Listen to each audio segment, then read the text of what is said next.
Nah, beberapa hal yang perlu kita sampaikan adalah bahwa pada intinya janji yang menyangkut bantuan 1 miliar untuk setiap desa itu merupakan sesuatu yang menyesatkan. Ada beberapa alasan kenapa kita sebut janji bantuan 1 miliar untuk desa itu menyesatkan. Yang pertama bahwa janji bantuan 1 miliar untuk setiap desa itu membangun opini seolah-olah bahwa bantuan desa itu nantinya berasal dari capres atau dari perorangan. Jadi bantuan 1 miliar itu kan membangun kesan seolah-olah bantuan untuk desa itu adalah bantuan dari orang per orang. Padahal itu merupakan mandat dari Undang-Undang Nomor 4 Tahun Nomor 6, Undang-Undang Nomor 6 Tahun 2014 mengenai Undang-Undang Desa, yang mana di dalamnya itu memang ada alokasi dana dari anggaran pendapatan dan belanja nasional untuk desa-desa di seluruh Indonesia.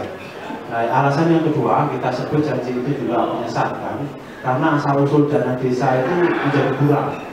Dana desa itu kan asal-usulnya sekali lagi itu berasal dari mandat yang diberikan oleh Undang-Undang Desa, sehingga siapapun capres yang terpilih dia memiliki kewajiban untuk melaksanakan Undang-Undang Desa itu sebaik-baiknya, tidak sedikitpun mengurangi substansi dari undang-undang yang ada. Nah, tapi dengan adanya janji itu kita melihat bahwa asal-usul mengenai dana desa itu menjadi kurang, menjadi gelap, seolah-olah bahwa uang yang nantinya akan diberikan kepada desa-desa itu seolah-olah bukan uang negara atau uang pribadi-pribadi. Padahal ini kalau berdasarkan pada undang-undang desa, uang yang nantinya akan diberikan kepada desa itu tentu saja adalah uang negara, uang rakyat. Alasan yang ketiga menyangkut soal jumlah 1M untuk setiap desa itu juga tidak jelas. Kenapa tidak jelas? Karena kalau kita mengacu kepada undang-undang desa itu bahwa alokasi dana dari desa, alokasi dana desa dari APBN itu untuk setiap desanya bisa bervariasi, karena sangat bergantung kepada jumlah penduduk, bergantung kepada luas wilayah, dan juga bergantung kepada kondisi dari masing-masing desa, kondisi sosial, misalnya seperti kemiskinan dan lain-lain. Nah, yang keempat, janji bantuan 1M untuk desa itu juga menyesatkan dan bahkan berbahaya karena punya kecenderungan untuk menyamaratakan.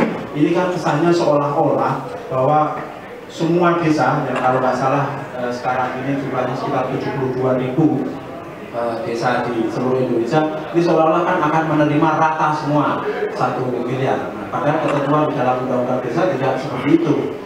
Karena nanti akan ada desa yang menerima kurang dari 1 miliar, bahkan ada yang akan menerima lebih dari 1 miliar. Tadi Gusmis misalnya menyebut bisa mencapai 3 miliar. Ini sangat bergantung kepada keadaan dari desa masing-masing sebagaimana yang tadi saya sampaikan. Nah, yang alasan yang terakhir bahwa janji bantuan 1 miliar untuk setiap desa itu juga menurut saya ini menodai perjuangan dari para kepala desa, karena ini klaim politik. Padahal kalau klaim politik, perjuangan para kepala desa ini jauh lebih duluan misalnya dibanding elit-elit politik. Nah, mereka lah yang menyampaikan banyak aspirasi ke DPR, sehingga akhirnya DPR juga menjadikan usulan mereka ini sebagai salah satu pertimbangan ketika memproses RUU Desa menjadi undang-undang desa. Nah, selama ini kan kepala desa ini sudah berjibaku, sudah berjuang habis-habisan, mereka melakukan lobby ke sana kemari, mereka melakukan demonstrasi agar undang-undang desa bisa segera disahkan. Lalu tiba-tiba kemudian muncul klaim dari pihak tertentu yang seolah-olah bahwa bantuan 1 miliar itu berasal dari dirinya. Nah, Bapak Ibu sekalian yang saya hormati, saya ini kebetulan sekretaris fraksi PKB di DPR, sehingga seluruh proses pembahasan undang-undang kita selalu mengikuti perkembangannya dan juga terlibat di dalamnya. Perlu saya sampaikan bahwa kalau berdasarkan substansi dari undang-undang desa itu ide dasarnya itu bukan penyamarataan, tetapi pemerataan. Jadi tidak satu desa pukul rata dan mendapatkan jumlah yang sama dari alokasi APBN, tetapi penerimaannya nanti berbeda-beda.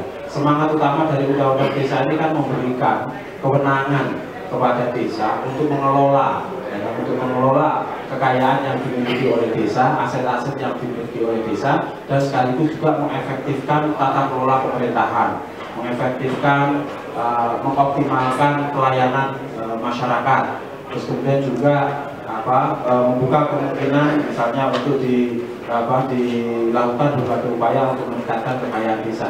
Jadi intinya kita dengan undang-undang desa ini kita ingin mendorong agar desa ini benar-benar bisa menjadi subjek pembangunan, bukan hanya sekedar objek.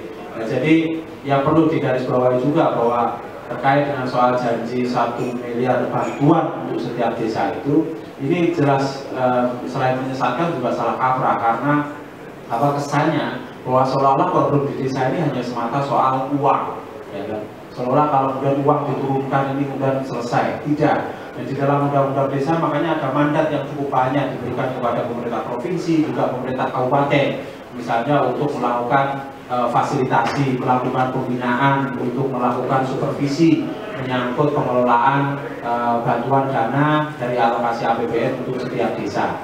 Nah ini kan kemudian dikabulkan dengan janji 1M untuk setiap desa itu, bahwa seolah-olah permasalahan pokok di desa itu karena uangnya nggak ada lalu kemudian desa nggak mau membangun. Padahal di sini di undang-undang desa ini ada political will yang kuat dari pemerintah dan DPR untuk memastikan desa, masyarakat desa ini benar-benar menjadi subjek pembangunan.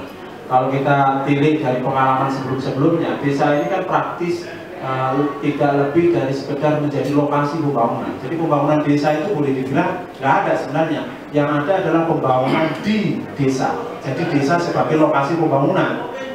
Makanya mungkin dulu bantuan atau anggaran yang diperuntukkan untuk desa itu dititip-titipkan ke banyak departemen, misalnya departemen dalam negeri.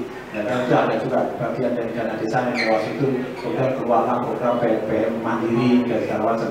Nah, PNPM mandiri itu lalu berjalan di desa-desa. Jadi kan praktis desa menjadi lokasi pembangunan. Nah, untuk yang setelah lahirnya Undang-Undang Desa tahun 2013 kemarin, tepatnya bulan Desember, itu kemudian kewenangan desa untuk melakukan pembangunan bagi wilayah sendiri, melakukan pengelolaan kekayaan desa untuk kepentingan kesejahteraan masyarakat ini bisa didorong.